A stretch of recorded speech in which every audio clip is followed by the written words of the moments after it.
এই সুদখোর, কিস্তিখোর, হারামখোর,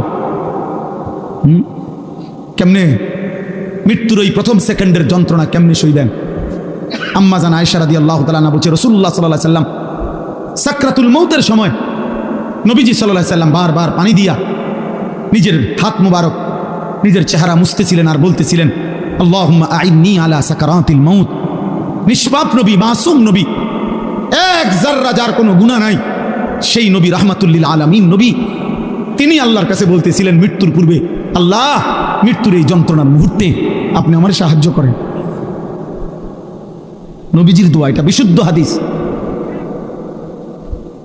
নবীজি বলতেছিলেন, বারবার কালেমা পড়তেছিলেন, লা ইলাহা ইল্লাল্লাহ ইন্না লিল মাউতি সাকারাত। আল্লাহ আপনি ছাড়া কোনো ইলাহ নাই, আল্লাহ মৃত্যুর বড় যন্ত্রণা, মাওলা মৃত্যুর বড় যন্ত্রণা। আপনি কে? আমাদের কি হবে ভাইয়া? এই শেষ আমার কথা, শেষ আমার চাচারা, বাবারা, হ্যাঁ আপনার আমল আপনি ঠিক করেন। 60 বছর বিড়ি খাইতে খাইতে কবরে যাইবেন, একটা গরু জবাই করে গেরাম খাবাইয়া আপনারে বেহেস্ত দিয়ে দিব। হ্যাঁ হ্যাঁ 41 দিনের দিন গেরাম খাবাইয়া 3 গরুর রূপে ভর করে আপনি বেহেস্তে যাইবেন গা। কি ভাবছেন চাচা? মস্কারি নাকি? আখেরাত মস্কারি, আখেরাত খামখেয়ালি। আপনার 60 বছরের সুদ, আপনার 60 বছরের কিস্তি, আপনার 60 বছরের বিড়ি, আপনার 60 বছরের গালি, আপনার 60 বছরের টেলিভিশনের নাচ গান, আপনার 60 বছরের নাটক সিনেমা দেখা, আপনার 60 বছরের চা দোকানের আড্ডা, 40 দিন পরে মানুষ 200 মেহমানদারি কইরা খালাস করলো, খালাস। খামখেয়ালি, হ্যাঁ খামখেয়ালি মনে করছেন। আখেরাত, আখেরাতকে আমরা খামখেয়ালি মনে করছি। অসুবিধা নাই মানে ওটা মনে করছে অসুবিধা নাই, আমার ফুতাইতে আছে, গরু জবাই করে গেরাম খাবাইব।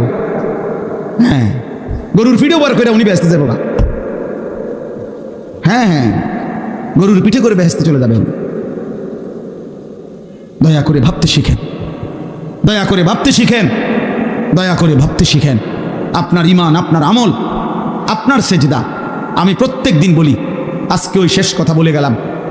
আমি অসংখ্যবার এই কথা বলি যে বাপ ভাই, দুনিয়ার ঘর আমনে একা না হইল, আমনে পুরা শেষ করতে না পারলেও অসুবিধা নাই, যে দূর পারেন রাইখা যান, বাকিরা আইসা করবে। হয়তো দাদা বিট বাঁধা গেছে, বাপে আইসা হয়তো ছাদ ডালাই দিছে, এরপরে ফুতে আইসা চারিদিকের ইট গাইথা রুম দরজা জানালা সব ঠিকঠাক করে এখন থাকে। এরকম হইতে পারে যে 3 পুরুষ মিল্লা একটা বাড়ি হয়তো ঠিক করছে, মাটির উপরের দুনিয়ার ঘর তো এটা সাজাইতে পারে এমন। কিন্তু আমার শেষ কথা, কবর নামের ওই ঘর, মাটির নিচের যেই ঘর, আপনার ঘর যদি